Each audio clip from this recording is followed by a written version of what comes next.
I'm here today with the Reverend Adam Russell Taylor. Adam's new book, A More Perfect Union, A New Vision for Building the Beloved Community, releases next week from Broadleaf Books. Adam is president of Sojourners, an ecumenical Christian organization that works to advance justice and peace. He previously led the Faith Initiative at the World Bank Group, served as vice president of advocacy at World Vision US, was co-founder and executive director of Global Justice, and was selected as a White House Fellow under the Obama administration. A graduate of the Harvard University Kennedy School of Government and the Samuel DeWitt Proctor School of Theology, Adam is ordained in the American Baptist Church and the Progressive National Baptist Convention and serves at the Alfred Street Baptist Church in Alexandria, Virginia. So Adam, congratulations on your new book, and thanks so much for joining us. Yeah, thank you. It's great to be on with you. So you had a wonderful and impressive background, but maybe you could tell folks just a little bit more about that than what I briefly touched on. Yeah, I'll kind of start with my origin story, if you will. So much of what has shaped me is having come from a biracial background. My mother is Black and my father's white, and they made the very controversial decision at the time to marry each other in 1968. Kind of a tragic turning point in our nation's history when Dr. King was assassinated, Robert Kennedy was assassinated. Many people would mark it as kind of the dissolution of the civil rights movement, or at least the weakening of it. And my parents really instilled in me this deep and abiding belief that, one, we're all made in the image of God and have inherent worth and dignity as a result, and that diversity, including my own diversity, coming from a biracial background, is a real source of strength, not a weakness. It's an asset, not a liability. And so the reason I'm sharing that part of my story is that I really grew up believing that my generation, Generation X, but also subsequent generations, inherited the unfinished business of the civil rights movement, and that we had to continue that struggle forward. And that has been one of the kind of frames, or one of the sources of inspiration that has very much driven my career and my sense of vocation and calling. And it definitely shaped why I felt compelled to write this book. Well, it's great timing, as you and I were discussing before. I think you originally thought that it might be released earlier, but it took some time during the pandemic to revise it. And, I think the timing of it now here, September 2021, is really great. Yeah, no, I think there's some providence maybe in the midst of that. Although at the time, if you asked me a couple of years ago, I, probably was a little more frustrated about things getting delayed. But so much of what kind of led me to write this book was the sense that we are at a very critical and potentially dangerous turning point, inflection point in our nation's history. May even be put in religious terms a kairos moment, a moment of propitious action and change.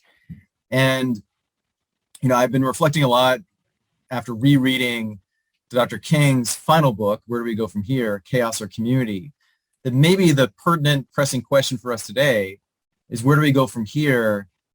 Toxic polarization or beloved community? And we are in the midst of an extremely polarized society. I think we're probably more polarized today than we may even have been in the 1960s, around the time that Dr. King was assassinated.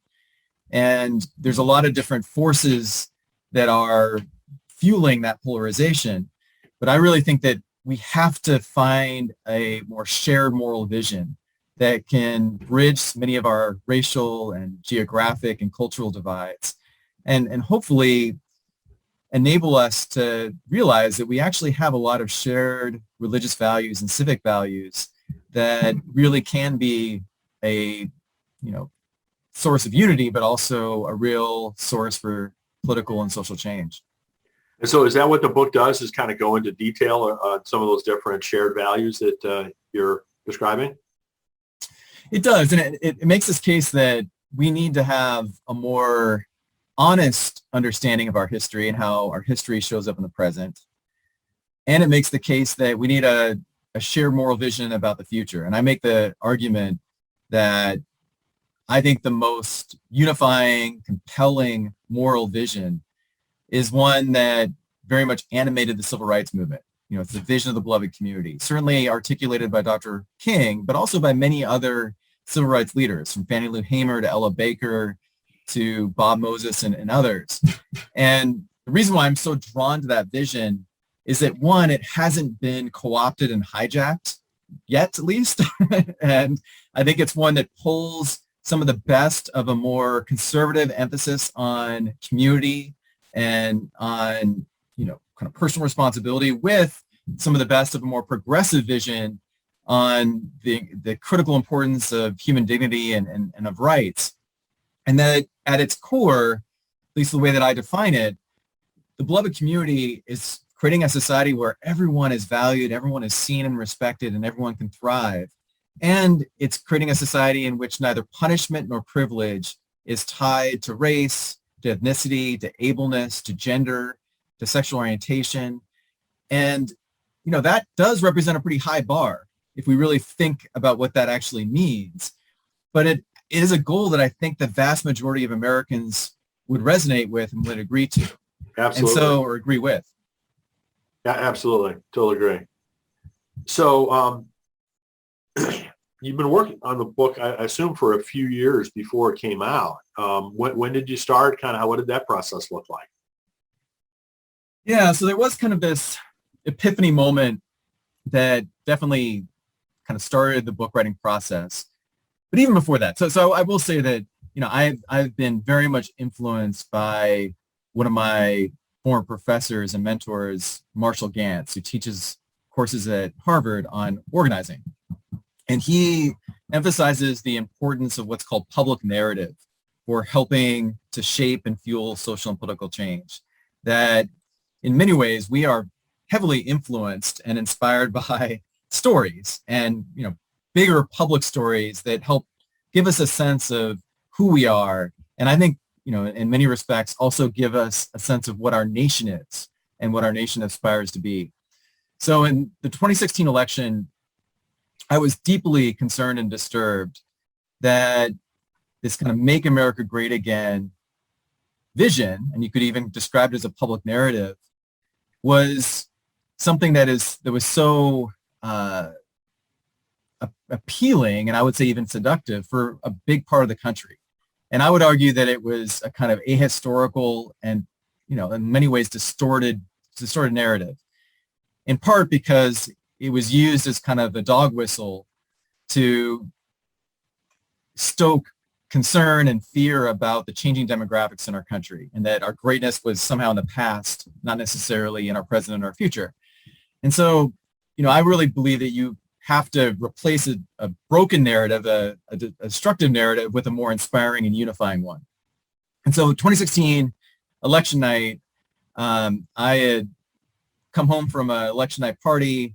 I didn't realize just how much my son, at that time, Joshua was 5 years old, had internalized, even though we did kind of try to shield him for the election, but that's kind of impossible in Washington, D.C.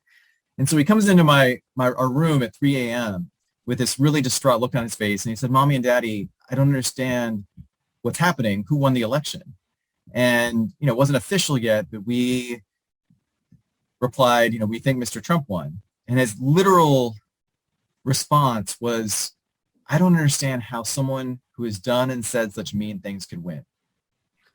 And I was heartbroken. Him not and because, a lot of us said the same thing. That's right. Well, and it's not because, I want to be clear, that a Republican won or conservative won, but because someone that I really believe is so amoral and narcissistic was able to win the election. I still believe that virtue and values do make a difference in terms of public leadership, including at the presidential level. And so, I really felt in that moment that the kind of, and I know this phrase has been used a lot, but I still want to use it, that the soul of our nation was really in jeopardy. And the degree to which President Trump, or then candidate Trump, had been able to appeal to a lot of the worst impulses of America. And the fact that, over 80% of white Christians ended up voting for him, to me, represented a real challenge to the integrity of the church moving forward, but also to the the health of our democracy moving forward. And I felt in that anguish that I had to kind of leave my comfortable, but still, meaningful role at the World Bank and kind of go back into the world of faith and justice, which is actually what led me about a year later to return to Sojourners as the executive director. And I kind of entered into a multi-year leadership transition with the founder, Jim Wallace, and kind of, really shaped the beginning of this book, because in some ways, the book is my attempt to both better answer the question that my son asked and to provide a kind of prescription or roadmap for how we can redeem and reclaim the best of America's ideals, which have always been compromised. They've always been, very much, in a sense, under assault. Right, exactly. But I don't think that any of us should let go of the beauty and promise of those ideals.